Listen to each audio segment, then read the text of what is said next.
नमस्कार, सिटी 9 देख रहे हैं आप। मैं हूं आशीष त्रिपाठी आपके साथ और इस वक्त की बड़ी खबर आपको बता दें। भिलाई में भूपेश बघेल के घर पर ईडी ने दबिश दी और आज सुबह ईडी की टीम ने दबिश देकर महत्वपूर्ण दस्तावेजों को खंगालना शुरू कर दिया। ईडी छत्तीसगढ़ में 15 जगहों पर छापेमार कार्रवाई कर रही है, जिसमें से भूपेश बघेल का घर भी शामिल है। भिलाई से इस वक्त की बड़ी खबर, भूपेश बघेल के घर पर ईडी की दबिश। आज सुबह ईडी की टीम ने दबिश देकर महत्वपूर्ण दस्तावेजों को खंगालना शुरू कर दिया। हालांकि इससे पहले एक मामले में जब भूपेश बघेल को बरी किया गया तो उम्मीद ये की जा रही थी कि भूपेश बघेल की परेशानियों का अंत हो जाएगा, लेकिन फिलहाल यहां पर यह अंत नजर नहीं आ रहा है और अभी देखना होगा कि ईडी के दस्तावेज जांच पड़ताल के बाद हाथ क्या लगता है और इसके बाद क्या परिस्थितियां बनती है। भूपेश बघेल ने हालांकि इस पूरे मामले पर अभी तक कोई प्रतिक्रिया नहीं दी है। ईडी की टीम पहुंची हुई है। भूपेश बघेल समेत 15 जगह पर ईडी की टीम कार्रवाई कर रही है। ठिकाने जो ईडी की जद में आए हैं, जो ईडी की रडार पर हैं, उन्हें अभी फिलहाल जांचा जा रहा है, खंगाला जा रहा है। क्या यहां उनके हाथ लगता है, ये भी देखने का विषय होगा। फिलहाल आपको बता दें कि छत्तीसगढ़ में 15 जगहों पर ईडी की टीम ने छापा मारा है और छापेमार कार्रवाई में भूपेश बघेल के घर से क्या ईडी की टीम के हाथ लगता है, ये भी देखने का विषय होगा। फिलहाल हालांकि इस पूरे मामले पर न तो भूपेश बघेल की तरफ से कोई प्रतिक्रिया दी गई है और न ईडी की टीम ने, पुलिस ने कोई इस पर जानकारी दी है। हालांकि ये जानकारी जरूर मिल रही है कि भूपेश बघेल के घर पर ईडी की टीम पहुंच चुकी है और दबिश दी जा रही है। कई महत्वपूर्ण दस्तावेजों की जांच पड़ताल ईडी की टीम कर रही है और इतना ही नहीं, भूपेश बघेल के अलावा अभी 15 ठिकानों पर ईडी की टीम कार्रवाई करने में जुटी हुई है और ईडी के हाथ क्या कुछ लगता है, ये देखने का विषय होगा। फिलहाल छत्तीसगढ़ में एक बड़ी कार्रवाई। भूपेश बघेल पूर्व मुख्यमंत्री, छत्तीसगढ़ प्रदेश के कांग्रेस पार्टी के बड़े और कद्दावर नेता कहे जाते हैं और ऐसे में भूपेश बघेल के घर पर ईडी की कार्रवाई से जाहिर है कि अब यहां परेशानी बढ़ सकती है भूपेश बघेल के लिए, चूंकि 15 जगहों पर ईडी ने छापेमार कार्रवाई को अंजाम देना शुरू कर दिया है। दस्तावेजों को टीम खंगालने में जुटी हुई है और करीब करीब 15 जगहों पर ईडी की टीम ने छापेमार कार्रवाई को अंजाम दिया है। और मिथिलेश ठाकुर हमारे सहयोगी इस वक्त हमारे साथ जुड़ गए, बात करेंगे उनसे। मिथिलेश, क्या डिटेल्स मिल पा रही हैं, कहां कहां छापेमारी हुई और भूपेश बघेल के घर भी पहुंची है ईडी की टीम? बिल्कुल ठीक कहा आपने। भूपेश बघेल जो पूर्व मुख्यमंत्री हैं छत्तीसगढ़ के, उनके यहाँ भी ईडी की रेड है और इसके साथ साथ अन्य करीब 15 जगहों पर ईडी की रेड ये बताई जा रही है। आज सुबह करीब 7 बजे का ये पूरा मामला बताया जा रहा है, जब ईडी के अधिकारी जो है, करीब आधा दर्जन से अधिक अधिकारी जो है वो भिलाई 3 स्थित उनके निवास में पहुंचे। आज सुबह करीब 7 बजे से ये कार्रवाई शुरू हुई है, लगातार चल रही है।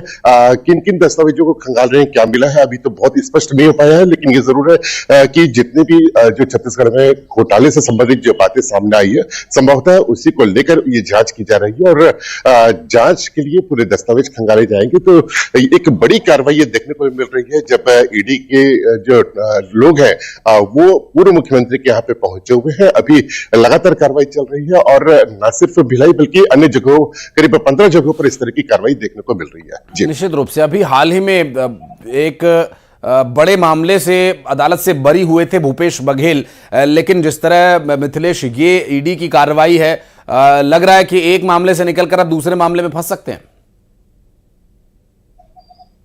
देखिए, जिस तरह से कार्रवाई चल रही है वो निश्चित रूप से ऐसे ही कुछ लग रहा है, क्योंकि एक मामला नहीं है, कई मामले ऐसे हैं जहां पर ईडी अपने कार्रवाई कर रही है, अपनी जांच कर रही है। तो संभवतः ये जरूर है कि एक मामला अभी खत्म हो गया है, लेकिन और भी कई मामले हैं जिसमें ईडी जो है वो जांच कर रही है और संभवतः यही है वजह है कि आज ईडी के जो अधिकारी हैं उनके निवास में पहुंचे हुए हैं और इसी की जांच कर रहे हैं। हो सकता है आने वाले समय में परत दर पर इस मामले की और जांच की जाए। तो फिलहाल एक बड़ी कार्रवाई माना जा रहा है कि जब विधानसभा सत्र चल रहा है, उस बीच में जो है ईडी के अधिकारी जो है वो उनके निवास में पहुंचे हुए हैं और अपनी दबिश देकर कार्रवाई कर रहे हैं। मिथिलेश, 15 और जगहों पर जांच पड़ताल चल रही है, उसके बारे में भी डिटेल्स आप जुटाइएगा, फिर लौटेंगे आपके पास। बहुत शुक्रिया फिलहाल आपका इस पूरे मामले पर जानकारी हमारे दर्शकों तक पहुंचाने के लिए।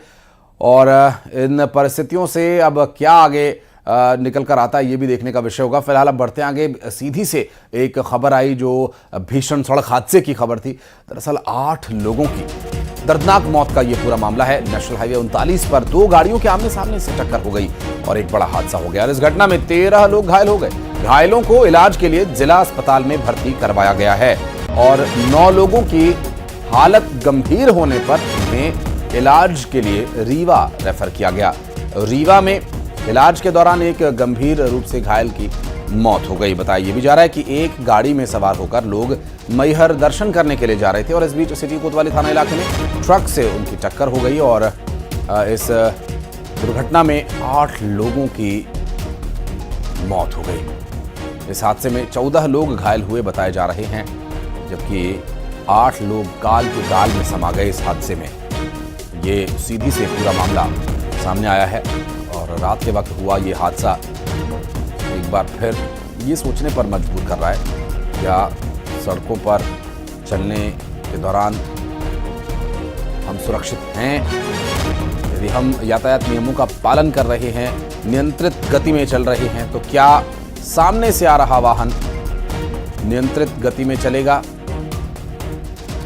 क्या वो आपको नुकसान नहीं पहुंचाएगा? ये कैसे सुनिश्चित होगा?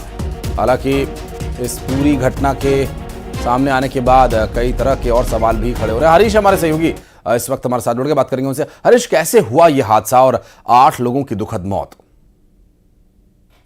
देखा जा सकता है कि इस तरीके से ट्रक खड़ा हुआ है और यही पास से हादसा हुआ है और बताया जा रहा है कि ट्रक के पिछले हिस्से में जो पीछे का टायर है उस हिस्से में जाके गाड़ी जो है वो टकराई है, इस वजह से लोगों की मौत हुई। हालांकि इस पूरे घटनाक्रम में जो माना जा रहा है तो इस घटना का मेन कारण जो है तो रॉन्ग साइड चलना है। यह NH 39 है जो सीधी सिगरौली मुख्य सड़क मार्ग है जिसको जोड़ती है। इस मार्ग में चलने वाले तमाम वाहन जो नियमानुसार इस मार्ग से वाहनों को आना चाहिए और इस मार्ग से वाहनों को जाना चाहिए, लेकिन ऐसा नहीं होता है। उसका पालन लोग यहाँ यातायात नियमों का पालन नहीं करते हैं। यही कारण है कि लोग इसमें हादसे का शिकार हुए हैं और 8 लोगों की दर्दनाक मौत हो गई। सभी जो तमाम लोग हैं वो मैहर जा रहे थे। बताया जा रहा था कि एक बच्चे का मुंडन कराने जा रहे थे और तकरीबन रात 2 बजे जो है तो यहाँ से निकले हुए थे और तूफान गाड़ी जो है उस गाड़ी में 22 से अधिक लोग सवार थे और सभी लोग मैहर जा रहे थे। उसमें तमाम उनके नात, रिश्तेदार, घर परिवार के लोग शामिल थे। लेकिन जैसे ही यहाँ वाहन पहुंचती है और तेज रफ्तार होने की वजह से जो ट्रक है ट्रक के पिछले हिस्से में जाकर पहले गाड़ी टकराई है और टकराने के बाद जो है तो तूफान गाड़ी फिर से यहाँ दूसरे हिस्से में आ गई है। यही कारण है कि उसमें जो वाहन में सवार जो लोग थे उनमें से 8 लोगों की जो है तो मौत हो गई, जिसमें से 7 लोगों की दर्दनाक मौके पर ही मौत हो चुकी थी। एक की उपचार के दौरान रीवा में मौत हो गई है, वहीं 9 लोगों की हालत गंभीर बनी हुई है, रीवा के लिए रेफर किया गया है और 5 लोगों की हालत गंभीर है जिन्हें निश्चित रूप से। और ये बेहद दर्दनाक हादसा रहा। आप आगे नजर बनाए रखिएगा। घायलों के अपडेट लेने के लिए फिर लौटेंगे आपके पास। बहुत शुक्रिया फिलहाल आपका इस पूरे मामले पर जानकारी देने के लिए। बढ़ते आगे मुरैना से एक बड़ी खबर आपको बता दें, जहां बाइक सवार को एम्बुलेंस ने रौंद दिया। आपको बता दें ये घटना का CCTV वीडियो भी सामने आया और वीडियो में तेज रफ्तार एम्बुलेंस आ रही थी और अचानक जो बाइक सवार था वो अपनी लेन बदलकर रोड क्रॉस करने की कोशिश कर रहा था और अचानक सामने से आती एम्बुलेंस को देखकर वो भी हक्का बक्का रह गया और एम्बुलेंस चालक भी अपने एम्बुलेंस को नियंत्रित नहीं कर पाया और बाइक सवार एम्बुलेंस के सामने ही गिर गया और उसके ऊपर से एम्बुलेंस निकल गई। अंबा थाना इलाके के डायवर्जन रोड की ये पूरी घटना है, रोड क्रॉस करते समय घटित हुई। तस्वीरों में आप देख सकते हैं, दरअसल बाइक पर सवार एक शख्स जो पेशे से वकील बताया जा रहा है उसका बैलेंस बिगड़ा और वो गिर गया, एम्बुलेंस की चपेट में आ गया। मौके पर ही उसकी मौत हो गई। अंबाह पुलिस ने केस दर्ज कर लिया और एम्बुलेंस की तलाश में जुट गई है।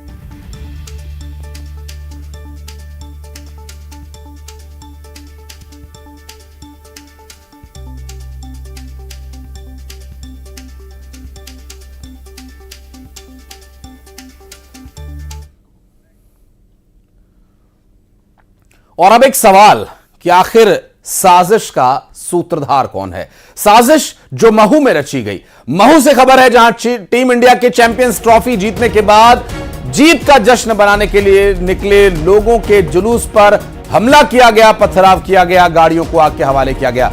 जामा मस्जिद के पास जश्न मना रहे लोगों पर पथराव हुआ, जिसके बाद 2 गुट आमने सामने आ गए। लोगों ने दुकानों और वाहनों को आग लगा दी, पेट्रोल बम फेंके गए। वहीं पुलिस ने स्थिति को संभालने के लिए लाठीचार्ज किया और आंसू गैस के गोले तक छोड़े गए। करीब 2.5 घंटे बाद हालात काबू में आ सके। तो वहीं मामले में अब तक 12 से ज्यादा उपद्रवियों की गिरफ्तारी हो चुकी है और पुलिस बाकी उपद्रवियों की तलाश में जुटी हुई है।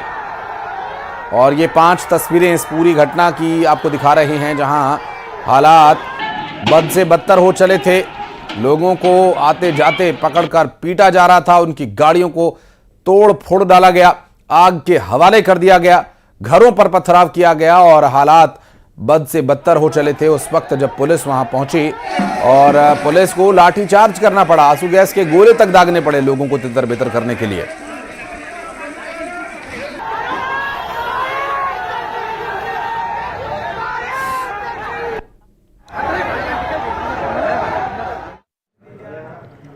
जीत का जश्न मना रहे थे सारे युवा अग्रसेन प्रतिमा पर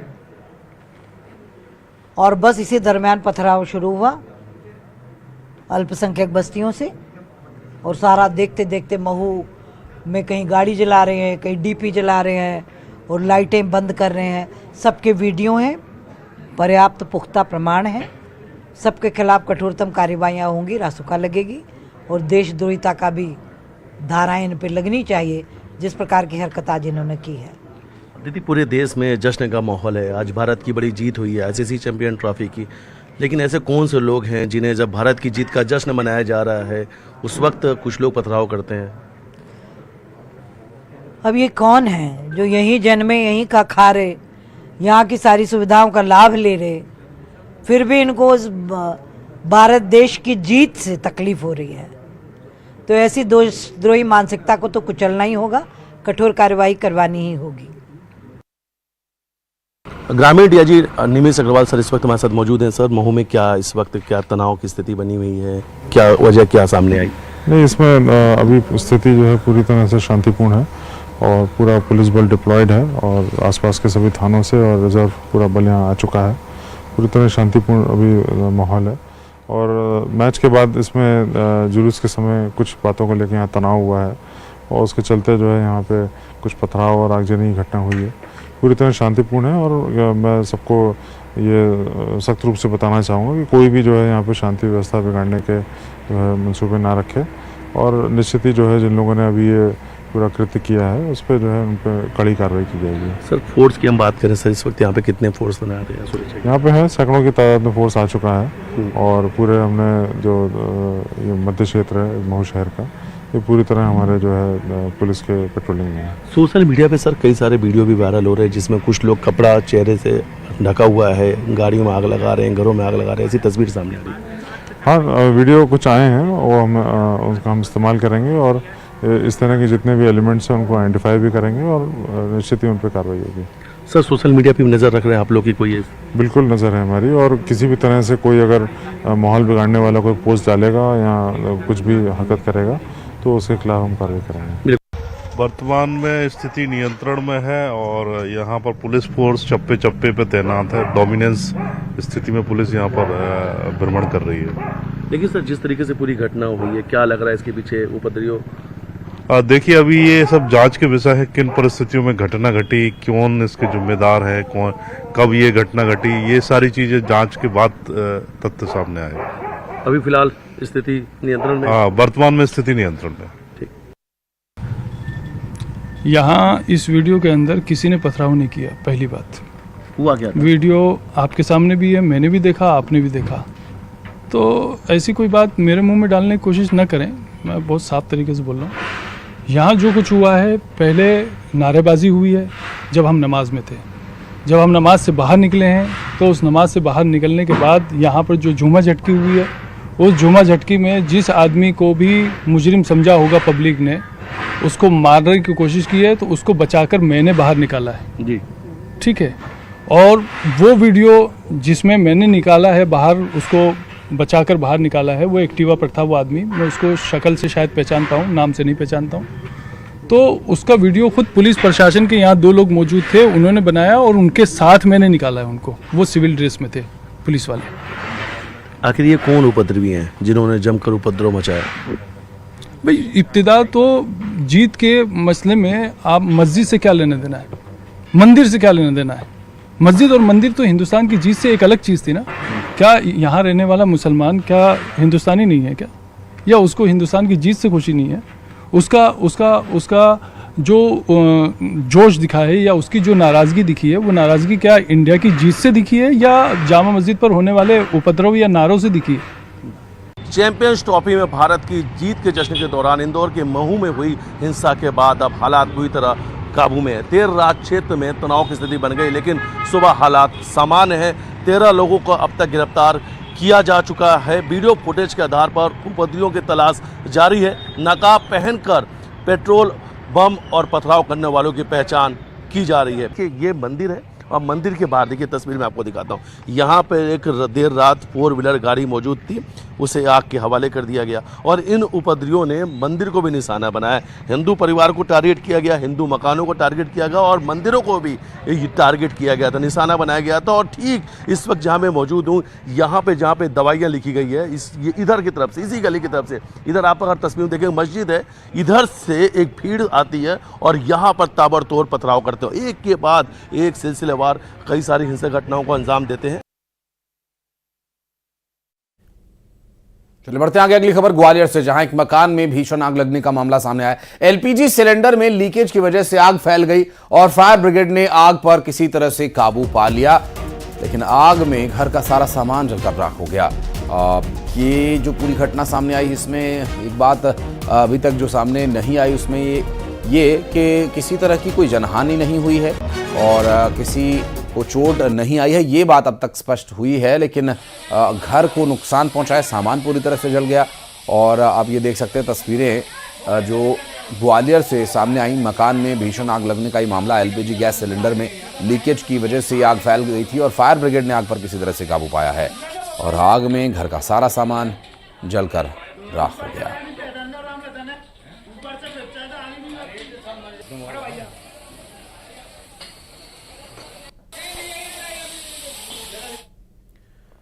और शिवपुरी के माधव टाइगर रिजर्व का आज शुभारंभ सीएम डॉक्टर मोहन यादव करेंगे और टाइगर रिजर्व में एक एक बाघ और बाघिन छोड़े जाएंगे। आपको बता दें कि सीएम डॉक्टर मोहन यादव इन बाघ और बाघिन को यहां रिलीज करेंगे और माधव टाइगर रिजर्व में अभी 5 बाघ और 5 बाघिन हैं, जबकि 2 बाघ और छोड़ने पर इनकी संख्या 7 हो जाएगी। और एमपी का 9वां टाइगर रिजर्व है ये माधव टाइगर रिजर्व और यहां पर 5 बाघ पहले से ही मौजूद हैं।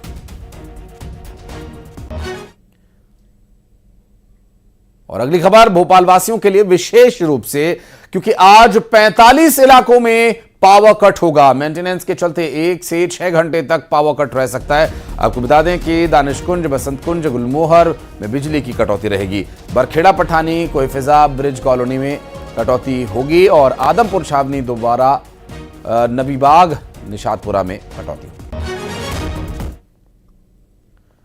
और चंदन तस्करी पर बनी फिल्म पुष्पा में जिस तरह लाल चंदन का जिक्र हुआ, वो अब उज्जैन की जमीन पर भी लहलहा रहा है।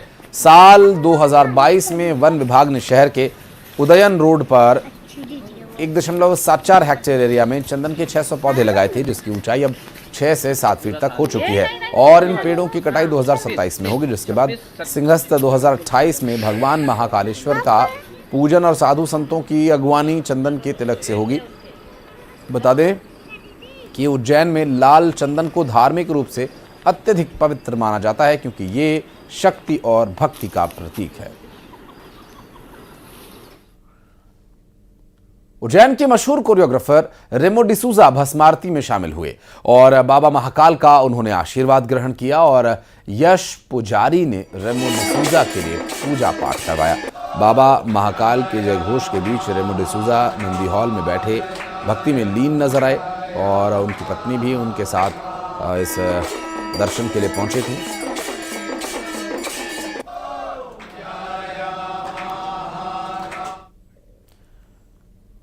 और अब टॉप 20